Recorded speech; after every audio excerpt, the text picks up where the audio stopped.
ನಿಮ್ಮ ಬಿಸ್ನೆಸ್ ಯಾವುದೇ ಇರಲಿ ಅದನ್ನ ಪ್ರಚಾರ ಮಾಡಲು ಸುಮನ್ ಟಿವಿಯಿಂದ ಮಾತ್ರ ಸಾಧ್ಯ. ಕೂಡಲೇ ಕರೆ ಮಾಡಿ.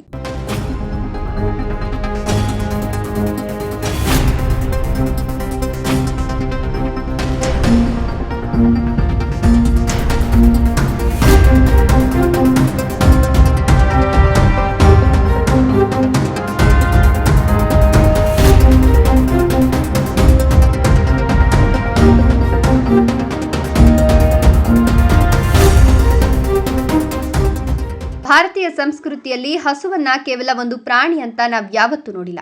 ಅದಕ್ಕೆ ಗೋಮಾತೆ ಅಂತ ಹೆಸರಿಟ್ಟು ಪೂಜಿಸ್ತೇವೆ.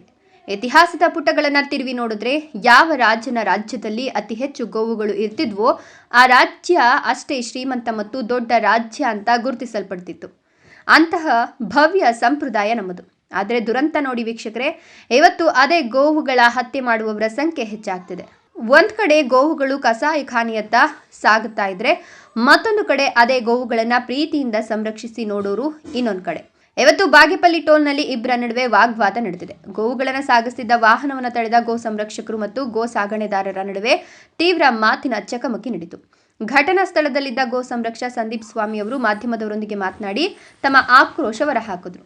ನಮಗೆ ನಂಬಲರ್ಹ ಮೂಲಗಳಿಂದ ಮಾಹಿತಿ ಸಿಕ್ಕಿದ್ದು, ಯಾವುದೇ ಪರವಾನಗಿ ಇಲ್ಲದೆ ಅತ್ಯಂತ ಕ್ರೂರವಾಗಿ ಗೋವುಗಳನ್ನು ತುರುಕಿ ಕಸಾಯಿಖಾನೆಗೆ ಸಾಗಿಸಲಾಗ್ತಿದೆ ಅಂತ ತಿಳಿದು ನಾವಿಲ್ಲಿಗೆ ಬಂದ್ವು. ನಮ್ಮ ಸಂಸ್ಕೃತಿಯಲ್ಲಿ ದೈವತ್ವ ಪಡೆದ ಗೋವುಗಳನ್ನು ಈ ರೀತಿ ಹಿಂಸಿಸ್ತಿರೋದು ನಾವು ಸಹಿಸೋದಿಲ್ಲ.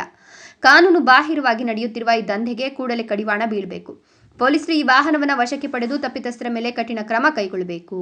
ಇಲ್ಲಿ ಬಾಗೇಪಲ್ಲಿ ಇನ್ನಿತರ ಕ್ಷೇತ್ರಗಳಿಂದ ಏನಾಗ್ತದೆ, ಗೋವನ್ನ ನಾವು ಪರಮ ಪೂಜ್ಯ ಅಂತ ನಾವು ಭಾವಿಸ್ತೀವಿ. ನಮ್ಮ ಸನಾತನ ಹಿಂದೂ ಧರ್ಮಕ್ಕೆ ಸಂಬಂಧಪಟ್ಟಿದ್ದು ನಮ್ಗೆ ಮಾತೆ ಯಾರು, ಎಲ್ಲರಿಗೂ ಒಬ್ಬ ಮಾತೆ ಇರ್ತಾರೆ.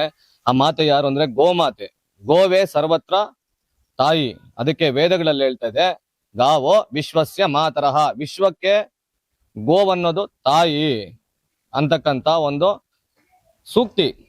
ನಮ್ಮ ಧರ್ಮ ಪಾಲನೆಯನ್ನು ನಾವು ಮಾಡ್ಕೊಂತ ಬರ್ತೀವಿ. ನಮ್ಮ ಹಿರಿಯರಾಗಿರ್ಬೋದು, ಅವರು ಆಗಿರ್ಬೋದು, ಇನ್ನ ಈ ಹಿಂದೆ ಇರ್ತಕ್ಕಂತ ಒಂದು ಹಿರಿಯರೆಲ್ಲರೂ ಕೂಡ ನಮ್ಮ ಗೋಗಳನ್ನ ಪರಮ ಪೂಜನೀಯವಾಗಿ ನೋಡ್ಕೊಂಡು ಬಂದು ಇವತ್ತು ನಾವು ಉಳಿದಿದ್ದೀವಿ ಅಂದ್ರೆ, ನಮ್ಮ ಸಂತತಿ ಉಳಿದಿದೆ ಅಂದ್ರೆ ಗೋವಿಂದಾನೆ, ಸರ್ವತ್ರ ಗೋವಿಂದಾನೆ.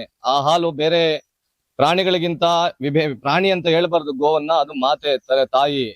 ಸೊ ಆದ್ರಿಂದ ಇಲ್ಲಿ ನೋಡಿದಾಗ ಕೆಲವೊಂದು ಪರಿಸ್ಥಿತಿಯಲ್ಲಿ ನೋಡಿದಾಗ ಕಳಸಾಗಾಣಿಕೆ ಗೋಗಳನ್ನ ತಗೊಂಡೋಗಿ ಅದನ್ನ ವಧೆ ಮಾಡೋದು. ನಮ್ಮ ಧರ್ಮದಲ್ಲೇ ಹೇಳಿದ್ದಾರೆ, ಗೋವನ್ನ ವಧೆ ಮಾಡಿದ್ರೆ ಶಿಕ್ಷೆ ಇಂತಿಂತ ಶಿಕ್ಷೆ ಇದೆ. ನಮ್ಮ ಕಾನೂನಲ್ಲಿ ಕೂಡ ಅದಕ್ಕೆ ಇರ್ತಕ್ಕಂತ ಶಿಕ್ಷೆಗಳೆಲ್ಲ ಇದೆ.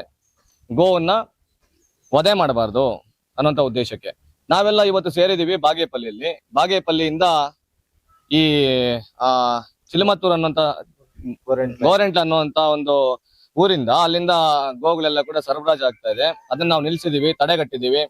ಅದೇನಿದೆಯೋ ಲೀಗಲ್ ಆಗಿ ಪ್ರೊಸೀಜರ್ ನಾವು ನಡೆಸಿದೀವಿ. ಇನ್ಮೇಲಿಂದ ಈ ಕ್ಷೇತ್ರದಲ್ಲಿ ಎಲ್ಲೇ ಗೋ ಹತ್ಯೆ ಆದ್ರೆ ನಾವು ಮಾತ್ರ ಸುಮ್ನೆ ಇರಲ್ಲ. ನಾವು ಹಿಂದೂ, ನಾವೆಲ್ಲ ಒಂದು. ಗೋವು ಮಾತೆ ತವ ಭಾವಿಸ್ತೀವಿ ನಾವು. ಗೋವಿಗೆ ಏನಾದ್ರು ಆತರ ನಮ್ ಕಂಡು ಬಂದಲ್ಲಿ ನಾವು ಅಲ್ಲೇ ತತ್ಕ್ಷಣಕ್ಕೆ ನಾವು ಅದನ್ನ ಕಾನೂನಾತ್ಮಕವಾಗಿರ್ತಕ್ಕಂತ ಒಂದು ಕ್ರಿಯೆನ ನಡೆಸ್ತೀವಿ. ಕಾನೂನಾಗಿರ್ತಕ್ಕಂಥ ಕಠಿಣ ಕ್ರಮವನ್ನ ಜರುಗಿಸ್ತೀವಿ. ನಿಮ್ ಮುಖಾಂತರ, ನಿಮ್ಮ ಸುಮನ್ ಟಿವಿ ಅವ್ರ ಮುಖಾಂತರ ನಾನು ನಮ್ಮ ಎಲ್ಲರೂ ಸೇರಿ, ನಮ್ಮ ತಂಡ ಎಲ್ಲ ಸೇರಿ ಹೇಳ್ತಕ್ಕಂಥದ್ದು ಇಷ್ಟೇ: ಗಾವೋ ವಿಶ್ವಸ್ಯ ಮಾತರಹ, ಗೋವು ನಮ್ಮೆಲ್ಲರ ತಾಯಿ. ಅದ ಎಲ್ಲೇ ವಧೆ ಆದ್ರೂ ಕೂಡ ನಾವು ನಿಲ್ತೀವಿ, ನಾವು ಅದನ್ನ ರಕ್ಷಣೆ ಮಾಡ್ತೀವಿ. ನಮ್ಮ ಗೋಶಾಲೆ ಇದೆ, ಸಂದೀಪ್ ಶರ್ಮಾ ಆಶ್ರಮ ಅಂತ ಇದೆ, ಗುರುಕುಲ ಇದೆ, ಅಲ್ಲಿ ತಗೊಂಡ್ ಬಂದು ಬಿಡಿ, ನಾವು ನೋಡ್ಕೊಳ್ತೀವಿ. ನಮಗ ಜವಾಬ್ದಾರಿ ಇದೆ, ನಾವು ಅದನ್ನ ನೋಡ್ಕೊಳ್ತೀವಿ. ನಮ್ಮ ಪ್ರಾಣನ ಬೇಕಾದ್ರೂ ಅದಕ್ಕೆ ಒತ್ತೆ ಇಡ್ತೀವಿ. ಗೋವು ಹತ್ಯೆ ನಿಷೇಧ ಆಗ್ಬೇಕು, ಗೋವು ಹತ್ಯೆ ನಿಷೇಧ ಆಗ್ಬೇಕು ಅನ್ನೋಂಥದ್ದು ನಮ್ಮೆಲ್ಲರ ಒಂದು ಮುಖ್ಯವಾಗಿರ್ತಕ್ಕಂಥ ಲಕ್ಷ್ಯ, ಮುಖ್ಯವಾಗಿರ್ತಕ್ಕಂಥ ಗುರಿ. ನಮಗೆ 500 ಗೋವುಗಳು ಸಾಕುವಂತ ಒಂದು ಸ್ಥಾನ ಇದೆ, ಜಾಗ ಇದೆ, ಎಲ್ಲ ಅದಕ್ಕೆ ಮೇವು ಇತ್ಯಾದಿಗಳೆಲ್ಲ ಇದೆ, ಕಾಡಿದೆ. ನಾವು ಮಾಡ್ಬೇಕಾಗಿದ್ದು ತಗೊಂಡೋಗಿ ತಿನ್ಬಿಡೋದಲ್ಲ. ತಿನ್ಬಿಟ್ರೆ ಏನ್, ಅದು ಕಲ್ಪನೆ ಮಾಡಕ್ಕೂ ನಮಗೆ ಒಂಥರ ಅದು ಅಂತ ದುಃಖ ಆಗತ್ತೆ. ಕಲ್ಪನೆ ಮಾಡಕ್ಕೂ ನಮಗೆ ದುಃಖ ಆಗತ್ತೆ. ಆದ ಕಾರಣ ಗೋಗಳು ಎಲ್ಲೇ ನಮ್ಮ ಬಾಗೇಪಲ್ಲಿಯಾಗಿರ್ಬೋದು, ಚೇಳೂರಲ್ಲಾಗಿರ್ಬೋದು, ಇನ್ನಿತರ ಕಾರ್ಯಕ್ರಮಗಳ ಎಲ್ಲ ಆಗಿರ್ಬೋದು, ಗೋ ಹತ್ಯೆ ವಧೆ ಮಾಡಿದ್ರೆ ನಾವು ಕಠಿಣವಾಗಿರ್ತಕ್ಕಂಥ ಶಿಕ್ಷೆಯನ್ನ ಗುರಿ ಮಾಡ್ತೀವಿ. ಕಠಿಣವಾಗಿರ್ತಕ್ಕಂಥ ಗುರಿಯನ್ನ ನಾವು ತಗೊಂಡ್ಬರ್ತೀವಿ. ಕಠಿಣವಾಗಿರ್ತಕ್ಕಂಥ ಕಾನೂನನ್ನ ಜರುಗಿಸ್ತೀವಿ, ನಾವು ನಿಲ್ಲಿಸ್ತೀವಿ. ನಮಗೆಲ್ಲ ಕಾನೂನಾತ್ಮಕವಾಗಿ ಹಕ್ಕಿದೆ, ನಾವೆಲ್ಲ ಪ್ರಜೆಗಳು, ನಮಗೆ ಕಾನೂನಾತ್ಮಕ ಹಕ್ಕಿದೆ. ಅದರಿಂದ ಈ ಸಂತೆಗಳು ಏನ್ ನಡೆಯುತ್ತೆ, ಈ ಸಂತೆಗಳಲ್ಲಿ ಏನಾಗ್ತದೆ, ಒಂದು ಗೋವನ್ನ ಒಂದು 20,000ಕ್ಕೆ 30,000 ಕೊಂಡ್ಕೊಳ್ತಾರೆ, ತಗೊಂಡೋಗಿ ಬೆಂಗಳೂರಿಗೆ ಇದಕ್ಕೆಲ್ಲ ಕೆಲವೊಂದು ಏರಿಯಾಗಳೆಲ್ಲ ಇದೆ, ಆ ಏರಿಯಾಗಳಿಗೆಲ್ಲ ಅದನ್ನ ತಗೊಂಡೋಗಿ ಕೊಟ್ಬಿಡ್ತಾರೆ. ಅಲ್ಲಿ ಅದನ್ನ ವಧೆ ಮಾಡಿ, ಅದನ್ನ ತುಂಡು ಮಾಡಿ, ಅದನ್ನ ಕೆಜಿ ಲೆಕ್ಕ ಮಾರ್ಕೊಂತಾರೆ, ಅದನ್ನ ತಿಂತಾರೆ. ಈ ತರ ಆಗ್ಕೂಡ್ದು. ಈಗ ಅದಕ್ಕಂತಾನೆ ಕೆಲವೊಂದಿದೆ, ಕೋಳಿ ಇದೆ, ಅದಾದ್ಮೇಲೆ ಕುರಿ ಇದೆ, ಮೇಕೆ ಇದೆ, ಪೊಟ್ಟೇಲು ಅಂತಾರೆ, ಅದಿದೆ. ಇಷ್ಟೆಲ್ಲ ಇದ್ದಾಗ ಗೋವು ನಮ್ಮ ಪರಮ ಪೂಜನೀಯವಾಗಿರ್ತಕ್ಕಂಥ ಒಂದು ಮಾತೆ, ತಾಯಿ ಅದು. ಆದ ಕಾರಣ ಎಲ್ಲೇ ಈ ತರ ಕೃತ್ಯಗಳು ನಡೆದ್ರು ನಾವು ನಿಲ್ತೀವಿ, ನಾವು ಅದನ್ನ ಪ್ರತಿಭಟನೆ ಮಾಡ್ತೀವಿ, ಅಲ್ಲಿ ಧರ್ಮವನ್ನ ಸ್ಥಾಪನೆ ಮಾಡ್ತೀವಿ.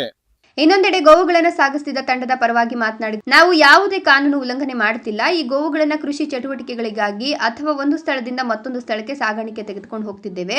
ನಮ್ಮ ಬಳಿ ಅಗತ್ಯವಿರುವ ದಾಖಲೆಗಳಿವೆ. ಆದರೆ ಗೋ ಸಂರಕ್ಷಕರು ಅಂತ ಹೇಳ್ಕೊಳ್ಳೋರು ನಮ್ಮ ವಾಹನವನ್ನು ಅಡ್ಡಗಟ್ಟಿ ನಮಗೆ ತೊಂದರೆ ನೀಡ್ತಿದ್ದಾರೆ. ಕೆಲಸವಿಲ್ಲದೆ ನಮಗೆ ಕಿರುಕುಳ ನೀಡಲಾಗ್ತಿದೆ ಎಂದರು. ನಾವು ದನ ವ್ಯಾಪಾರ, ಹಳ್ಳಿ ವ್ಯಾಪಾರ ಮಾಡ್ಕೊಂತೀವಿ, ಸಂತೆ ವ್ಯಾಪಾರ ಮಾಡ್ಕೊಂತೀವಿ. RSS ಸಂಘ ಅಂತ ಹೇಳಿದ್ರು ಅಡ್ಡ ಹಾಕಿ ಕಾಸು ಕೇಳ್ತಾರೆ, ನಾವು ಕೊಡಲ್ಲ ಅಂತ ಮುಂದೆ ಪಾಸ್ ಮಾಡಿ ಸೈಡ್ಗೆ ಹಾಕಿ ಮತ್ತೆ ಈ ಪೊಲೀಸ್ 112 ಫೋನ್ ಮಾಡಿ ಇಂಪ್ರೂವ್ಮೇಷನ್ ಕೊಟ್ಟು ಗಾಡಿಗೆ ಲಾಕ್ ಮಾಡಿಸಿ ಕೇಸ್ ಮಾಡ್ತಾರೆ. 1-2 ಸರ್, 1 ದಿವಸ 2 ದಿವಸ ಅನ್ಬೋದು, ಯಾವಾಗ್ಲೂ ಇದೇ ಕೆಲಸ ಕೊಡ್ತಾರೆ. ಇವಾಗ 2 ಗಾಡಿ ನಾನು ಒಳಗಿದೆ, ನಾವ್ ಎಲ್ಲಿ ಸಾಲಕ್ಕೆಲ್ಲ ಮಾಡಿ ಇವ್ರಿಂದ ವಿಷಪುರ ಆಗುತ್ತಲ್ಲ ಸರ್. ಏಕೆ ಸಂತೆ ನಿಲ್ಸಬೇಕಾದ್ರೆ ನಾವ್ ಎಲ್ಲಿಂದ ಇದ್ ಮಾಡ್ಬೇಕು? ನಾವು ಇದ್ರೆ ನಂಬ್ಕೊಂಡು ಜೀವನ ಮಾಡ್ತೀವಿ. ನಾವು ಹಳ್ಳಿ ವ್ಯಾಪಾರ, ಇವ್ರಿಗೆ ಇರ್ಲಿ ಸಂತೆ ನಿಲ್ಸಿ ಬೇಡ ಅಂದಿಲ್ಲ, ಇಲ್ಲಿ ದಾರಿಯಾಗಿ ಬಂದ್ ನಿಲ್ಸ ನಮ್ಮ ಬಡವರ ಹೊಟ್ಟೆ ಮೇಲೆ ಹೊಡೆಯೋದು ಕಷಾಯಕ್ಕೆ ಹೋಗ್ತಾ ಇದ್ದಾರೆ ಸರ್. ಕಷಾಯತನ ಅಂತ ಹೇಳಿ ಅಡ್ಡ ಹಾಕಿ ತುಂಬಾ ಹಿಂಸೆ ಮಾಡ್ತಾ ಇದ್ದಾರೆ. ಇವ್ರಿಗೇನೋ ನೀವೇ ಪರಿಹಾರ? ನಾವು ಸಂತೆ ವ್ಯಾಪಾರ ಸರ್. ಅಲ್ಲ, ಒಂದು ಟೆಂಪೋಲಿ 6 ಹಾಕೊಂಡಿದ್ರಲ್ಲ, ಏನ್ ಹಣ ಗಾಡಿಗಳಿಗೆ ಇಂಥವ್ರಿಂದ ಗಾಡಿಗಳು ಯಾರು ಬಾಡಿಗೆ ಬರಲ್ಲ.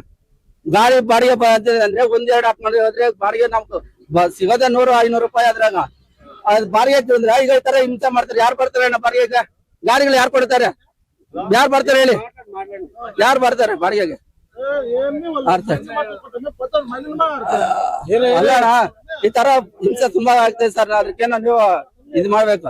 ಯಾಕಂದ್ರೆ ನಾವು ಜೀವನ ಮಾಡೋದಿದ್ದು.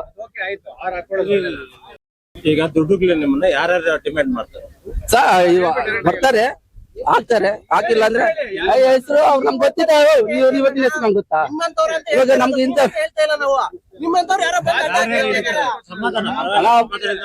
ನಿಮಿಷ ಅಣ್ಣ, ಹೂವಣ ಬಾಡಿಗೆ ಯಾರು ನೋಡ ಓಣಪ್ಪ, ನಾವು ಬಾಡಿಗೆ ಯಾರು ಬರಲ್ಲ. ಸ್ವಂತ ಗಾಡಿಗಳಾಗ ನಾವೇ ಅಡ್ಜಸ್ಟ್ ಮಾಡ್ಕೊಂಡು ಹಾಕೊಂಡು ಅರ್ಥ ಆಯ್ತಾ? 1 ನಿಮಿಷ ಮಾತಾಡ್ಕೊಳ್ಳಿ.